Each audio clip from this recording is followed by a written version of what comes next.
Warning, the following audio transmission is based on theory and is intended for entertainment purposes only.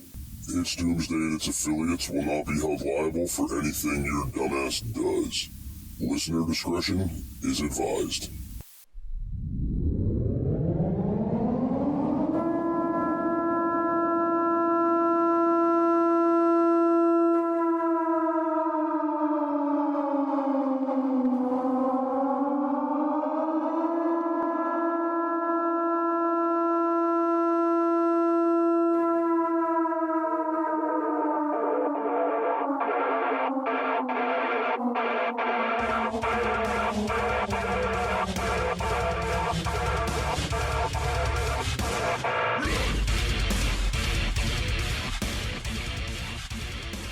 Welcome everybody to It's Doomsday Podcast. Today is February 3rd, 2023. Time is 5:30 p.m. The email, itsdoomsdaypodcast@gmail.com.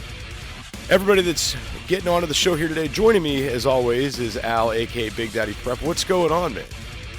Just another day, Jester. God woke up this morning and decided it wasn't winter. The ice is melting off and we're going to be about 50 degrees before the day's over with. We've been literally iced in for 3 days. Oh, wow. Okay. Weird, man. God, these weather patterns have been so screwed up. I know that, I'm a little bit frazzled today while we're recording. Al and I don't typically record on Fridays. This is kind of a last-minute thing. There's some weekend plans that came up, everybody. So it was like, hey, Al, are you available Friday? and I'm like, God, Tuesday, Wednesday, Thursday, I was for sure available because I couldn't go anywhere. They're like at an inch of ice here. I'm like, Friday, I don't know, it's supposed to start melting off. I don't know. I mean, and it all worked out good. So, we do what we do when we can. Right. I'm just, I just want to keep trying to bring the show to as many people as possible and keep the episodes flowing out. And there's like 4 new episodes about to drop. It's just been busy, been very, very busy. Anyway, so in the spirit of continuing with the new prepper, Al and I decided to get into security and securing of your preps and basically how to do that. We thought that was a good idea. And this was all Al's brainchild. So I'll let you start this off, Al. Well, the thing is, a lot of people, they're new to prepping, but they have no security background at all. Jester, you have no idea the years I spent in security, how I figure out that the common person, they don't even have any OPSEC, any idea what's going on around them.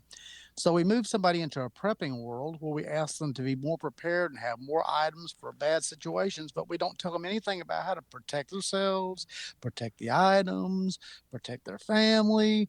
Yeah, that's a combination for bad disasters, and we all know that because we're all pretty secure. So, and it's not just go get a bunch of guns. That's not what we're talking about here. We're talking about actually being able to handle yourself and secure the things that you've gone out and worked and purchased and gathered and stuff like that. So it's a big topic. We're going to try to shove it into one episode because it needs to be, but a lot of it has to do with awareness. So many people are oblivious to everything going on around them. Literally, there could be a fire on one side of them, a flood on the other side of them, somebody getting raped or mauled behind them, and they have no idea because they're just looking at their little latte, trying to go to their job and do their thing. Now, not to mention staring at their phones right, and having no idea what's going on around them at all. Right, and that doesn't necessarily make them bad. They're not trying to not know what's going on. They're just so consumed with themselves that they have no idea what's going on around them. So there are a lot of little things that you can do to make yourself more aware, and that's what we're kind of focusing on today. But I've got a few reference points, but I'm a person, I like to give credit to where I get my information from and where I'm taking it from. So some of my information I'm taking today from Grey Wolf Survival, and also some from University of Kansas, some of their on-campus security protocols and things like that. So that's basically where I'm taking my information from today, and just a few little tidbits here, there, and yonder. But folks, the number one thing you have to remember is you have to be aware of who you are, where you're at, and the things going on around you. And if you're not used to doing that, I was used to doing that my whole life. I had to fight off the urge to inquire and look at everything and know everything, because I did that for years, and I don't need to know every single thing going on around me. But folks, if you've never experienced that and you've never had a law enforcement or any kind of services type background, you have to know what's going on in your general area. That's first and foremost. And you know that as well as anybody, Jester, with the background that you have and I have. We always are questioning, are we not? Hey preppers, do you want 10% off survival food? Go to www.readywise.com and use code DOOM10 at checkout for 10% off all your survival food needs. Again, that's code DOOM10 at checkout at readywise.com, DOOM10 for 10% off at readywise.com.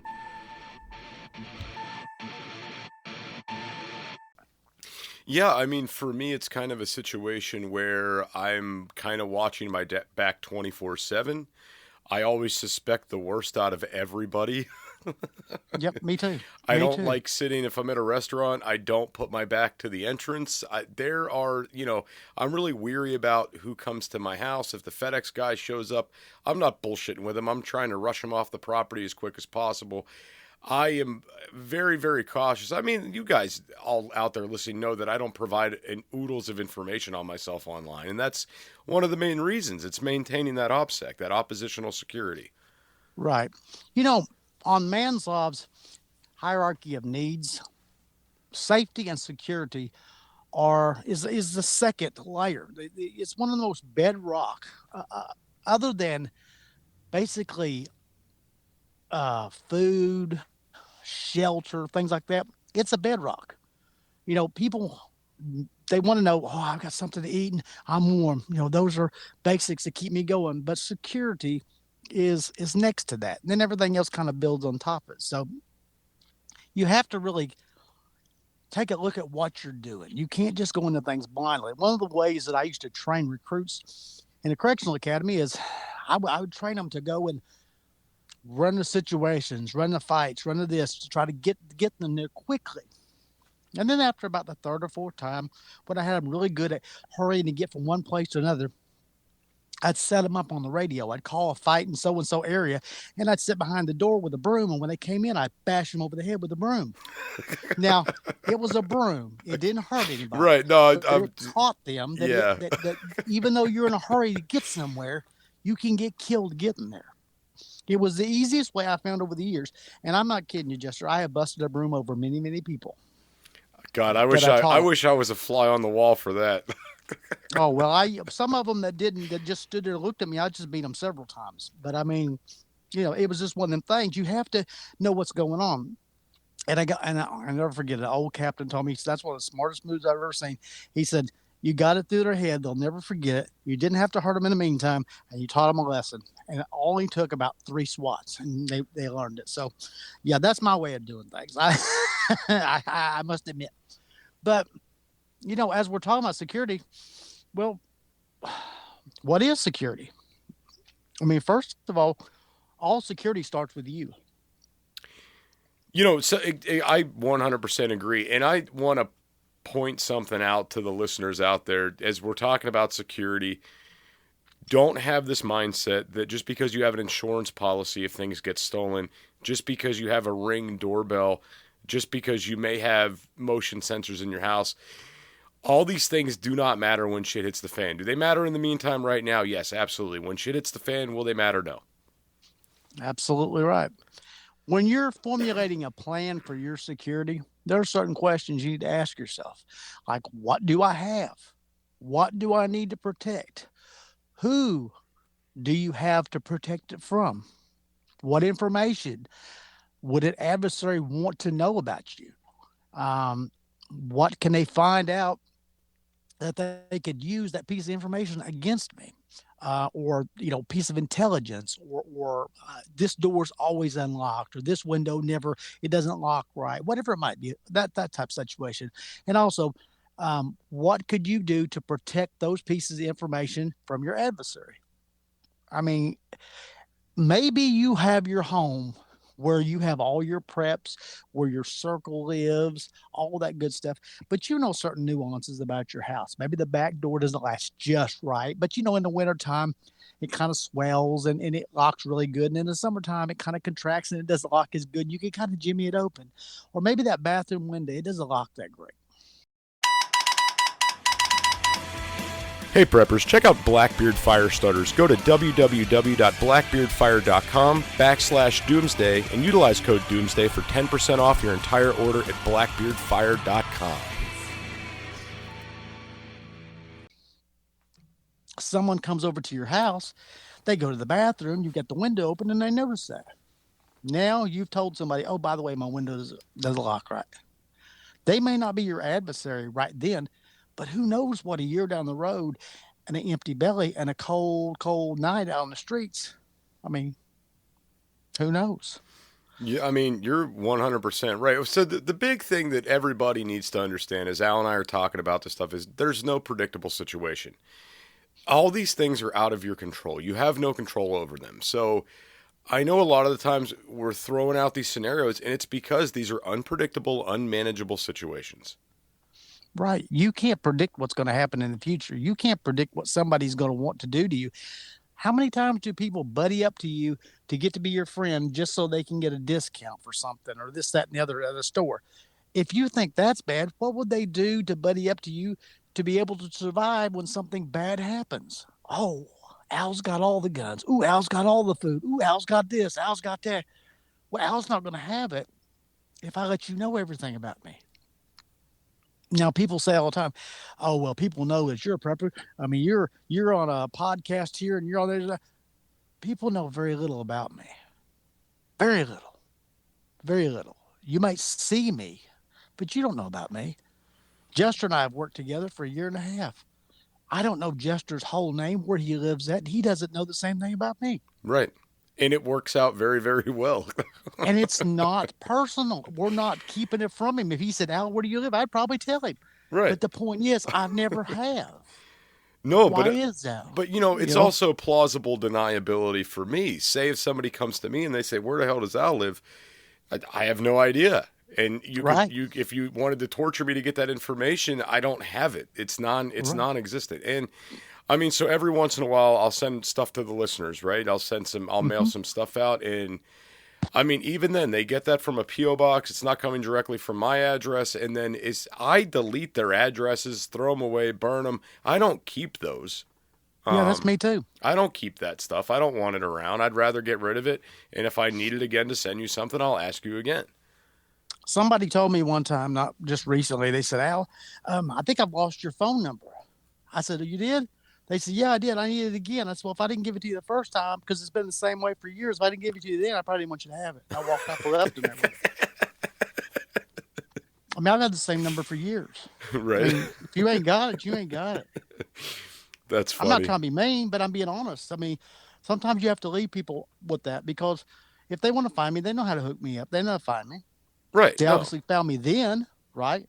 So, but getting on to others, the real topic is, folks, sometimes you have to be a little cold with things. You can't just float a balloon out there as flying across America right now, the Chinese balloon. I mean, we're giving away all the state secrets right now, flying over Kansas, I believe, right now. I mean, how good a security is that? Listen, we got a Chinese balloon flying over America. Al, I got to comment on this balloon because I'm watching everybody lose their shit over this balloon. Listen, guys, look, I'm going to tell you what. China has satellites in the sky just like everybody else does, okay? Right. They're doing their thing. They've got mapping. They've got imagery. And I'm going to tell you what. If that doesn't freak you out more than this balloon does, right? TikTok's consistently gathering data and information on you 100% of the time. Everything from where you are, location data, imagery, everything. They could build a continuous map of all the information they have from TikTok in the U.S., not to mention they're monitoring every keyboard stroke in your device. So I'm not too concerned with the balloon. No, I think the balloon more is a depiction of how lax we've become. You know what I'm saying? People aren't even acting as if it is the thing in the government. And everybody, all of us right here are like, screaming, oh my God, there's a balloon fly. We all know that they're spying on us. the point is nothing's being done, it looks like, to the people. And we were a strong country. We used to hold our secrets very tightly. Now we don't. We find out that every president, vice president, everybody was ever in government has top secrets laying all over the house. That's the whole thing right there, folks. I guess what I'm trying to encompass to people about security is the more information you put out there. Want to be a guest on the show? Email it's doomsdaypodcast@gmail.com. That's it's doomsdaypodcast@gmail.com. The more that's out there, it's going to continue to be out there. And if you get careless with one piece of information, you're going to get careless with 2 and then 10 and then everything's out there. Your entire life is out there for people to know. So first thing to do, here, take down a piece of paper and write down Al's first rules. Shut your mouth. That's rule number 1. Rule number 2 is refer back to rule number 1 when rule number 2 doesn't work. Shut your mouth. If people don't need to know where you live, don't tell them. If they don't have a legitimate reason to call you, text you, or have communication with you, don't give out your number. If people don't need to be in your home, don't let them in. You can have people say, well, how am I going to have a party at the house? And I want to invite these people over, but I don't want to see everything I got. Well, have a party someplace like in the garage or out in the backyard or wherever. Don't let people run around your home or where you live at and pass out information. I mean, I'm not saying be a hermit. People say I'm a hermit because I don't go places. I stay out in the country and things like that. I'm not a hermit. I just don't let a lot of people in my world. I go out into the world and I see people, but I don't let them in my world. So I can kind of level with you on that whole thing of like the hermit thing. I just don't like going places. I don't either. I don't like being out in public. I never really have been, and my wife's always hated it. But I don't like it. My wife doesn't like it. So we're a perfect couple. On the weekends, people are like, where are you going this weekend? Nowhere. And I like it that way. But that doesn't mean you have to be a hermit just to be secretive. So let me tell you what one of the first laws of OPSEC is. If you don't know the threat, how do you know what to protect? If you don't know what the threat is, if you don't know what the threats are around you, how are you going to protect anything? So you have to identify what the threats are. That's first thing. Second law of OPSEC is if you don't know what to protect, how do you know that you're protecting it? You don't know. If you don't know what, how do you know that you're even doing a job of it? Okay. Then the third law of OPSEC is if you are not protecting it, the dragon wins. You're going to lose. So you have to identify what are you protecting? Is it your circle? Is it all the things that you have? Is it your plans? Identify that. Then begin to protect it and don't let other people in on these things. Now, people in your circle, as we talk about building a circle over the last couple of years, and we've talked about circles and things, you bring people in your circle, but not everybody in your circle has to know every nuance of every plan. Okay? Because then you make yourself more vulnerable. What if somebody in that circle goes and tells other people? What if somebody in that circle gets out of the circle? Now you've let all your information out. So be very cautious of where you put your information at and where in the world, even with people. You know, I agree with you 100%. Now I want to step back to something you said when you mentioned knowing the right things to secure, knowing what you're supposed to be protecting. Al, I bet that varies for so many people what they think is more valuable than not, right? Like you might have people out there that are severely protecting their guns and their ammunition, but in all reality, maybe they're not putting any protection over their water source or, you know, maybe their food stocks. You know, so protection does vary. Now, my shit's just everywhere, scattered everywhere, and you know, you'd be lucky to find anything showing up, and I like it that way. But Jester, how many preppers do we say all the time? They show us everything and how they've got it all prepared. They've got it all lined out here and it's all alphabetical and it's all by all this. And you go, oh, great. It's organized. So when I steal all your stuff, I'm going to be able to get the right stuff. Oh, that's great. Too much organization is also a killer too, because when people organize things, they're proud of them. When they're proud of things, what do? You want to show them to people. Yeah. You want to show them off. I'm not that proud of my stuff to show it to everybody. Okay. I try to make things look as if they're disarrayed or, you know, not in order or it looks junky or whatever, because it makes for a great detractor from what's really there. So you have to think about these things as you're talking about security, but talking not only about your items, but what about you? What about the people, the actual human beings? We're not talking about food sources or water or anything else. Now about you. So what's the important things to worry about your security? Hey preppers, check out Blackbeard Fire Starters. Go to www.blackbeardfire.com/doomsday and utilize code doomsday for 10% off your entire order at blackbeardfire.com. Like, number one, be alert and aware. What I say in the beginning of the show, be alert and aware. Look around you. Know what's going on around you. That's the most bedrock thing that you can do. If you know what's around you, you can get away from it. Or you can go, I need to walk but not run. I might draw attention to myself. Or maybe I need to stay right here. Maybe I don't need to run with all this crowd of people that's running right into the gunfire. You know what I mean? Assess the situation, but know what's going on around you. I agree 110%. Another thing is display confidence. I can't preach this anymore. I could chisel this into my headstone. Display confidence. This is what I did my entire career. Display confidence. It didn't matter what happened the night before or 5 minutes before that. I could be arguing with my wife, or I could be having a great day. I could have hit the lottery. I could have done anything. But when I walked into work, when the gate shut boom behind me, I quit being who I was and I became captain. And there you go. I was the captain. I was in charge. This was my ship. Boom, confidence. You have no idea what it is that when the gate closes behind you to have to turn on that switch. Now confidence. I have to exude confidence. So one, I get respect. Two, people follow me and don't question my orders. And three, I keep everything in line. So you must put out there confidence. You know, I mean, I hear a lot of people all the time say, I don't have any confidence. Well, you need to. If you're going to do anything that's going to be security related, if you're going to make sure that your circle makes it, you have to have confidence. You can't go in and just go, well, we're all going to get killed here, Jester. We're all going to die. I ain't got. Well, you might as well just go ahead and take a rope and hang yourself. Well, you'd be better off. You know, I get it. And here's the thing, you know, for the listeners out there that are new to prepping, everything else, as we're talking about this, guys, Al's right. Confidence is key. You need to have that badass self-preservation mentality or you're going to fail. Right. Absolutely. But on the other side of it, don't be so big, so bad, and so confident that you end up looking like an idiot. And then people go, she can't do that. Al's not going to go tear that damn water tower down and sling it over there to hit me with it. No. You have to exude confidence.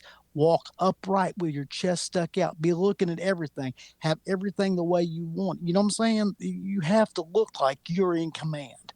There's a command presence that comes with being in charge of people.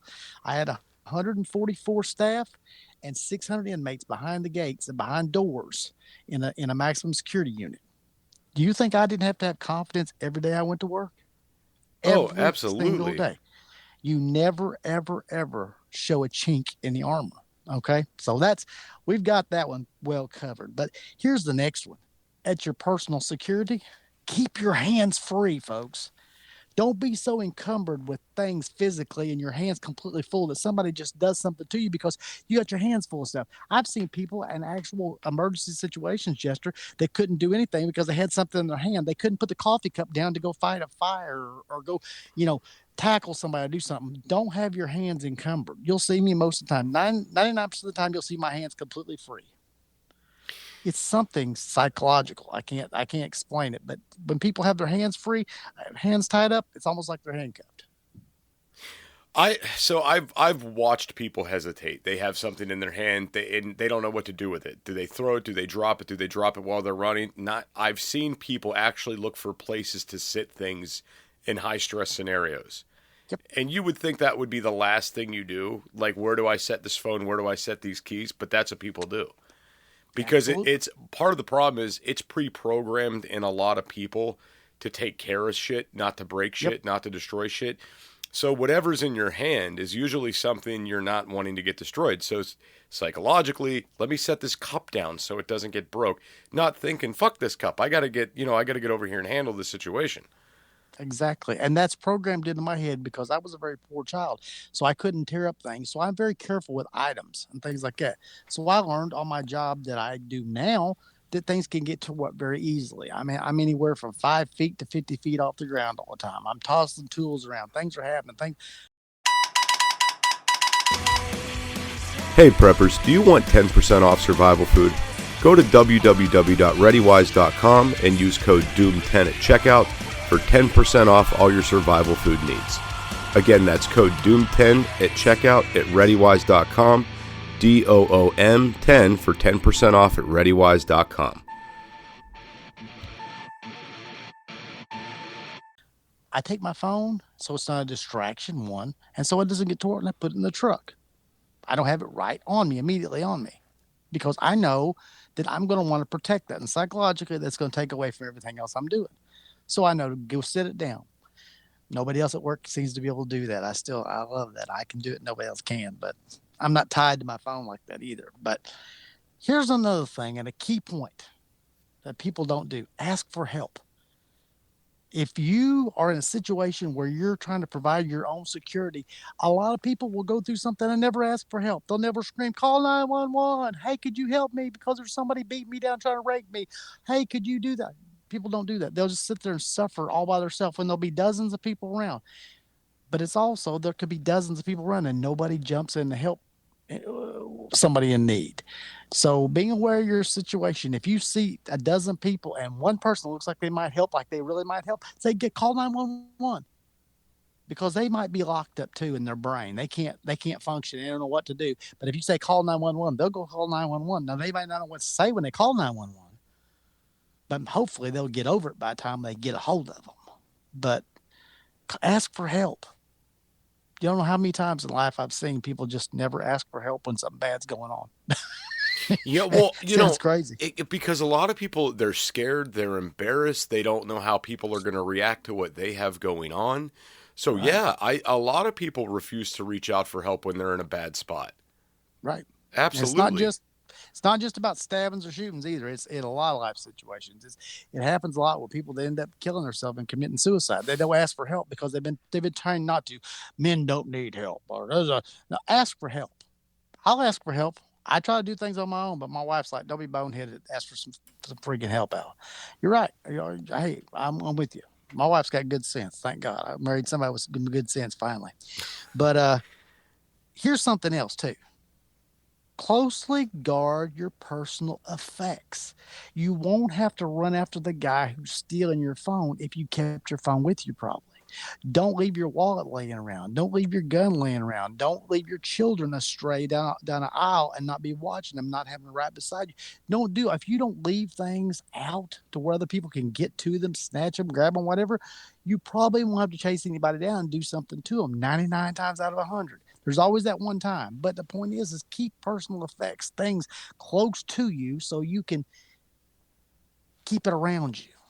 I mean, crimes of opportunity. I'll tell a story real quickly, but my wife, we have a Hummer H2, and she loves driving that big truck. And when she went someplace not that long ago, there was a man that was walking around. He walked the third time around her truck, and she knew something was going on. So she reached down her purse.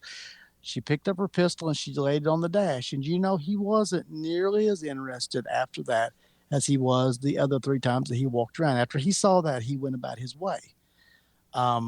So you have to, again, exude confidence. She was confident that she would shoot him, and he was confident of it too. Number 2, she let him know where she was at. She wasn't getting out of the vehicle. She knew, I can't get out of the vehicle. That puts me on bad ground. She was watching around her. She knew that. I've tried to teach her well. She already is pretty well trained, but I tried to teach her well. She knew, don't get out of where the vehicle I'm in because I've given up my high ground. And it was all over with just that fast. Nothing happened. She called the police and made a report, and that was it. Yeah, but see, okay, but in that moment, analyze that a little bit. She was confident. She had situational awareness. She knew what she had to do, and she committed. And that scared that guy, and he left her alone. That's great. That's right. And now she had her purse, she had her firearm, and she wasn't leaving the safe area. Folks, just because somebody's rushing you to leave an area and this is safe and that's not safe, that doesn't mean you have to leave. I don't care who it is. Somebody could tell you, no, you're leaving here. No, I'm not. I'm right here. I'm safe right here. No, I'm not going out there where it's not safe. No, I'm not leaving here. No. Drag your feet. Hold your hands out. Don't leave. You know what I'm saying? You don't have to do what if you feel unsafe, don't do it. There's a reason God gave us an instinct about our safety. Just don't do it. Give it 30 seconds or a minute, 5 minutes, whatever. Maybe the situation passes and nothing happens, but you don't have to move if you don't want to. I don't know. This episode is very dear to me because I could do a 40-hour class in this about how to protect yourself with never laying your hands on a knife or a gun or a bat or anything else. A lot of it, 90% of the work is done in your head and prior to the event ever happening. It's training. I mean, I could tell that this is something near and dear because you are fired up today. Yeah. I love seeing you get passionate about topics, and I'm just like sitting back listening, and I'm like, wow, either Al really wanted to talk about this today or he's had too many Red Bulls. Well, no, the thing is I brought people into the academy coming in working in a prison that have never, let alone walked in a prison. Most of them had never known anybody that even went to prison. Okay.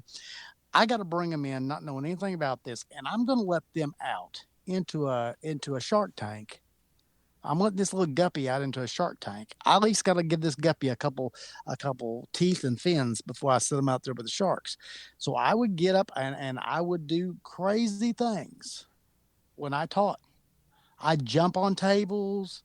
I would yell and scream. I would get real low to where they couldn't hardly hear me, and they had to really, really listen to me real good. And then I'd yell and drop something on somebody. Say, if you're asleep, you're going to friggin' die. Do you understand? If you're nodding off right now, you're going to nod off when something bad happens. I would do things like that, Jester, because it got their attention, and they never forgot. I had more people tell me they didn't forget what I taught them because I put it in terms that they could understand. I want to go home at the end of the day. So I'm going to learn this today. So that was my thing. Security and personal security. I always like to know when I brought people into the prison setting, whoever I went in with, we were coming out at the end of the day. All of us were coming out. We're going home. Hopefully all in the same condition we went in. So had a good track record of that. That's good though. I mean, I watch some of these academies. Some of these places are like puppy mills for people. They just want to push you through, and they don't give a shit the outcome at the end of the day. You know what I mean? And it's very unfortunate how that happens, and it's very sad. But no, in the spirit of what we're doing, guys, this is all to help get the new preppers geared this way, to get them thinking this way. Even if you're like kind of a seasoned veteran prepper, these may have been things you haven't thought about yet. And the idea of imagine your preps are like the game Jenga. A couple pieces come out of it and the whole thing's coming crashing down, right? It's a fact. It is your job to protect not only the preps, but the people that rely on you. Your home is your castle, okay? And you need to be the one that's capable of defending it, securing it, and making sure everything's operational inside of it. And if you lose sight of this, everything else is just going to fall apart with it. That's right. That's true. Jester, I'm going to tell one little story before we wrap up for the day, but I want people to understand where I came from. I did not sit up as a child and think about going to work in the prison system. It was by need. I needed a job and they needed people to go to work. It wasn't like I hadn't like a poster pin up in my bedroom of I want to be a prison guard. It wasn't like that. Okay. But when I went, I found out there was something I was actually good at in life. And my boss figured out very quickly, he was a major, and he figured out I had good operational awareness. I knew what I was doing. I didn't find this out till much later. When I was 19 years old, I would get on a truck in the morning time with five criminals, most of which had multiple felonies that had been in prison multiple times that were short timers fixing to get out of prison in the next few months. We would get in that truck, at DOT truck, and we'd go down the road anywhere from 1 mile to 100 miles away from the camp. No radio, way before cell phones ever happened. No gun, no nightstick, no baton, no nothing. They had swing blades, bush axes, machetes, all this stuff because we cleaned alongside the road. I would go out every day, get a hard day's work out of them and work their ass to death and bring them back every day. And I did that for about 2.5 years at 19 years old. But my boss told me, he said, I know you can do this. And I asked him later on, and like, why did you say? He said, because you watched everything went on around you. You had operational awareness. You knew what was going on. You didn't miss a lick. You were watching the roads. You were watching inmates. You were watching this. You were watching that. He said, I knew you could do this. But he saw something in me I had no idea I had. So I tried to teach that as I went along. Whatever I thought was a natural skill for that, that's what I taught to the officers that came to work for me. I mean, it makes sense, though. You know, if you think about it, sometimes it takes somebody else to awaken something inside of us. And I've had people tell me that when I was working law enforcement. Now, I had people tell me all the time, you do not have enough confidence. You are way more capable than what you think you are. I would have people tell me that all the time. Yeah. They tell me, you know, they said, we watch you, we see what you're doing. You do realize, like, you need to stop being so worried about everything and just react because you got this. Yep. And it took me a while to actually, I guess, accept that mentality and start utilizing that mentality and just like not having the worry, not second guessing every move I'm making and just reacting and doing. It took a while to actually get into that habit. That's right. Sometimes you just have to let the natural come out to you. But if there's one thing I can depart to anybody is have a plan. You know what I mean? Have a plan. Have a plan of what you're going to do next. Be thinking ahead, at least a move ahead in every situation. You know, try to think ahead for security wise. You know, if I go down this dark alley right here, if I go this dark parking lot, what might happen to me? Well, maybe I need to see if Joe Blow could watch me get to my car. Or maybe Joe Blow could take me from this vehicle to that vehicle and I could get in my vehicle. Be thinking ahead. You know, what's around me? I don't want to pull off here, even though this person's flashing lights at me. It's in the country. Maybe I need to get to a lit area. Oh, they left. They're not behind me anymore. Oh, maybe they were trying to do something to me. Be thinking at least one move ahead. And if you can think 2 or 3 ahead, then that's great too. That's even better. Al, I 100% agree with you. I got like 2 more things I'd like to throw in this before we're out of here. Okay, the number one thing is we kind of covered, you know, not telling everybody what you have, not showing off what you have, protecting what you have, stuff like that. Guys, you got to understand, even though you might have this mentality, another family member may not, okay? Right. So you need to get your spouse, wife, partner, dog, cat, get everybody in your family and everybody that's in your immediate circle in this mentality. I've had preppers out there that love to advertise that they're preppers, love to advertise they have a militia, and there are people that just know who these guys are now, and they're like, oh my God, these morons, why are they telling everybody so much shit what they're doing? They'd be better off just keeping their mouth shut. And that's just how they operate. That's what they think is good to do. And it's not. I mean, it's just frankly not, right? Nope. Typically, the people that do this are extremely narcissistic, and they just want to hear themselves talk, and that's why they're putting everything out there. And it's very, very detrimental to them. I know who in my town has militias because of the way people talk. Right. Yep. You're right. Avoid that shit. The other thing that I'd kind of like to put in this with this is, guys, we're talking about protecting and defending from, you know, other humans, humanity, other people that may want to come in and do you harm. Guys, don't forget, you also have to protect yourself from wildlife, the elements. Storms and animals encroaching on your preps can screw a lot of shit up too. So if you get the mentality, I got the security, I'm good, that you might have it all figured out. But if a heavy enough windstorm comes through and rips the freaking roof off where your preps are, and they all get wet and destroyed, you're shit out of luck. And you may be protected from some big Billy badass because you got all your guns, your ammo, big locks on the doors, everything like that. But are you protecting yourself against mice and ants? I mean, Probably not. because they can do just as much damage and destroy everything that you have. So I just figured I wanted to kind of throw those two things in there before we wrapped up and got out of here. Al, you got anything else you want to throw in there? Just everybody have a good week, and hey, get ready for garden season. It's coming, so it's time to get out there and get your seeds ready. Oh, one more thing. Yeah. So also on that note, Al, it's also chicken ordering season. Like all the hatcheries, February, March, they're putting all their chickens up online now. So if you guys are trying to order chickens or start the backyard chicken progress or any kind of that stuff, now is the time to get your online orders in. That's right.